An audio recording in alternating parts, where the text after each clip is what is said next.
Bernie Sanders was recently asked what he intends on doing when it comes to the general election. Does he plan on voting for Hillary Clinton? And he gave a pretty interesting answer. Let's take a look at video 7. Are you going to vote for Hillary Clinton in November? Yes. Yeah, I think the issue right here is I'm going to do everything I can to defeat Donald Trump. I think Trump, in so many ways, will be a disaster for this country if he were to be elected president. We do not need a president whose cornerstone of his campaign is bigotry, is insulting Mexicans and Latinos and Muslims and women. So I think that this is a pretty big deal because Bernie Sanders has not been as clear about what he plans on doing, whether he plans on voting for Hillary Clinton. I actually didn't know whether or not he would come out and just straight out say that he would vote for her. But he has been very strong in his rhetoric in terms of making sure that we don't elect someone like Donald Trump as our next president.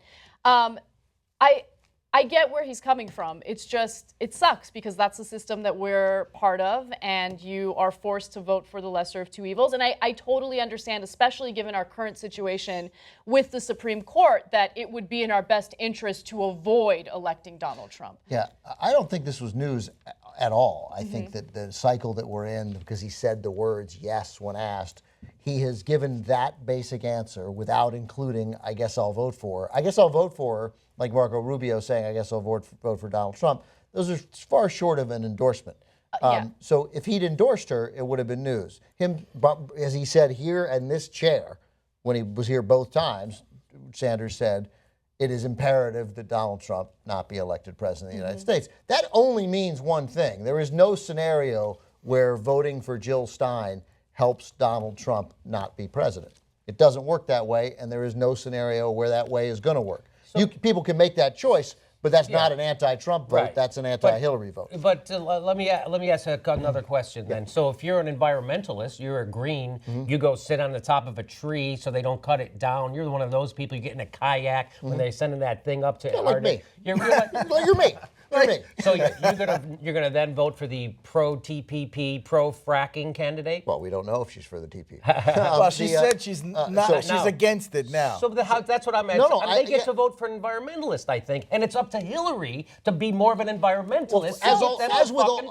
Real quick, and as with all these things, the answer is there's many components to that answer. Yes, it is incumbent on Hillary to, if she wants those voters, to reach out to them in a meaningful way that registers to them. Yes. I agree completely. I also think, and Bernie Sanders knows, that if your goal is stopping Donald Trump, then voting for Jill Stein does not play a role in that. You can make that calculus and think, I cannot, in good conscience, being true to myself, vote for either of those people. That's different. But don't kid yourself and think that I've played a role in stopping Trump with my vote. So let me chime in a little bit. So there's a lot of nuance to what Bernie Sanders is saying because he has not jumped out of the race, right? He is clear about the fact that he is aware that he's unlikely to be the nominee, but he's saying, I'm not going to drop out because I want to get to the convention. And the reason why he wants to get to the convention is because that gives him the ultimate platform to pressure the Democrats, specifically Hillary Clinton, to reform things, to meet him halfway when it comes to certain issues. So when people talk to him about like, you're hurting the Democratic Party and you're not, you should go out there and endorse her, he's like, no, okay. Waiting as long as he has and waiting till the conventions, I think A, gives him leverage, and B, does give him that platform that he wants so much to talk about the issues that matter the most.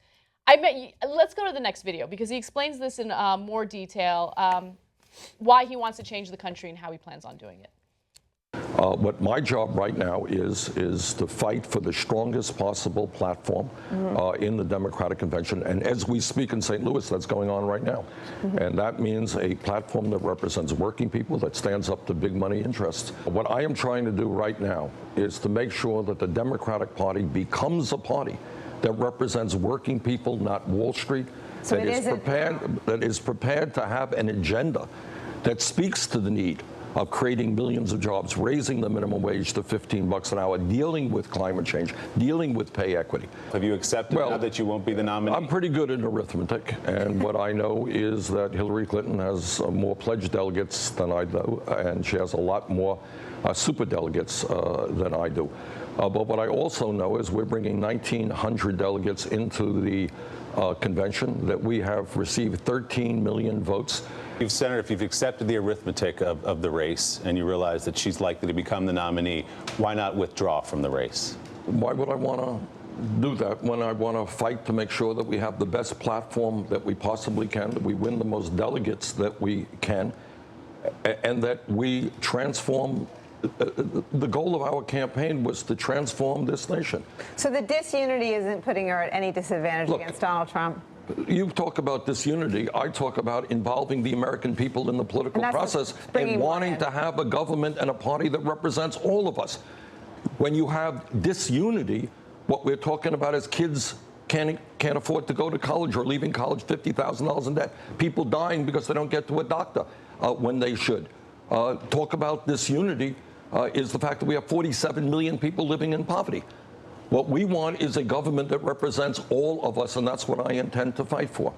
How the hell do you watch a clip like that, or watch any of the speeches that Bernie Sanders gave, and identify as a Democrat or a liberal and not vote for him? It pains me so much inside that he's not the nominee, because you see what we could have had, and unfortunately, we totally ruined that opportunity. I don't know. It's the most frustrating thing in the world to see that. He's a sexist. Let's be honest. And you know, it's here we are. We have a liberal who's a fighter. That's the thing that we've always said. Al Gore, not a fighter, super wimp. He gave away the election. We had the Iraq War. I blame frickin' Al Gore for not fighting on that. Okay, we got a liberal who's a fighter, and they're lining up to say, when are you going to quit fighting? Why don't you quit fighting? Why don't you quit fighting? We got a liberal who's a fighter? We don't like that. It makes us uncomfortable. Would you shut the fuck up, please? Would you quit fighting? You know this thing that you've been saying since you got in politics? I just watched a video from C-SPAN from 1990. He said exactly that same thing he said then.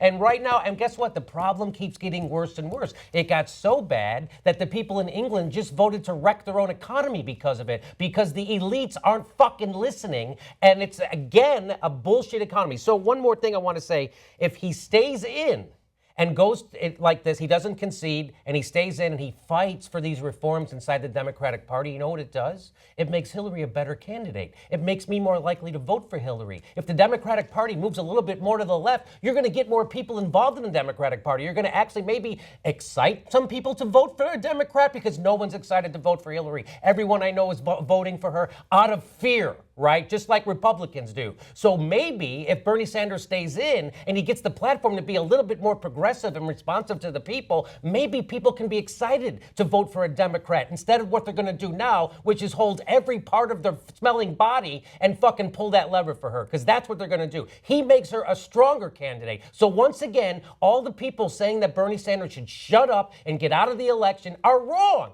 They're wrong politically. They have bad political instincts. It's the same kind of people who keep calling Bernie Sanders supporters sexist and calling us assholes and saying, why don't you come out in November and vote for our candidate? Look, that's how horrible they are at politics. And so is Hillary. She's bad at politics. The more she talks, the more people hate her. If Bernie Sanders stays in, it's better for her.